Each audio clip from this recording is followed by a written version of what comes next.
Viewers আসসালামু আলাইকুম। আপনারা অনেকেই আমাদের হাইব্রিড ভিয়েতনামি নারিকেল বাগানের আপডেট জানতে চাচ্ছিলেন যে আমার নতুন যে বাগানগুলো করেছি এগুলোর আসলে বর্তমান পরিস্থিতি কী। তো সেটা নিয়ে এই ভিডিওটি করা। এই যে গাছগুলো দেখতে পাচ্ছেন, এই একটি গাছ এবং আরও গাছ আছে আমাদের। এই যে গাছ আছে, তারপরে এবং এই পাশে যে গাছগুলো আছে, আগেও ভিডিও দেওয়া আছে এইগুলো নিয়ে। তো আজকে যার জন্য ভিডিওটা করা, সেটা এই যে গাছগুলো দেখতে পাচ্ছেন। তো এই গাছগুলো আপনারা আগামী বছর, আগামী বর্ষায় এই গাছগুলোতে ফল দেখতে পারবেন। আপনারা যারা ভিডিওটি দেখতেছেন বা নতুন দেখতেছেন বা পুরনো যারা আছেন, তাদের বলতেছি আপনারা ভিডিওটার ডেট ফিক্সড করে রাখেন এবং আগামী 1 বছরের ভিতরে এই গাছে ফলন দেখবেন ইনশাল্লাহ।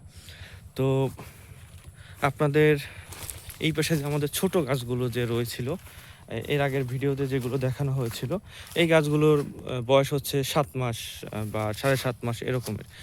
তো এর আগে যখন ভিডিওগুলো করা হয়েছিল, গাছগুলো তখন একদম ছোট ছিল। চারা অবস্থায় যখন লাগিয়েছি তখন এগুলো ভিডিও করা হয়েছিল। তো বর্তমানে গাছগুলোর গোড়োদের অবস্থা দেখেন। তো ভিডিওটা করার মূল কারণই যে গাছগুলো দেখাচ্ছে এগুলোর গ্রোথ কী রকমের। আর পাতাগুলো দেখতে পাচ্ছেন। আসলে প্রথম সঠিক জাত লাগবে এবং সঠিক যত্ন লাগবে। যত্ন না করলে আসলে ফলন পাওয়াটা ওরকমভাবে হবে না।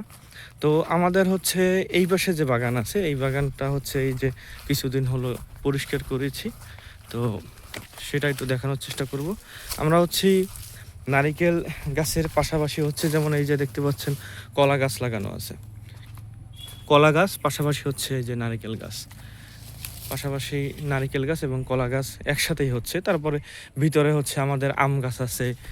যেমন আপনাকে দেখাচ্ছি, এই দেখেন আম গাছ আছে, আম গাছ লাগানো আছে, কলা বাগান করা আছে এবং এই গাছের অবস্থা।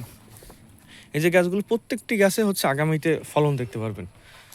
তো আপনাদের কারো যদি ভিয়েতনামি নারিকেল চারার দরকার পড়ে, অরিজিনাল ভিয়েতনামি নারিকেল চারার দরকার পড়ে, আমাদের সাথে যোগাযোগ করতে পারবেন।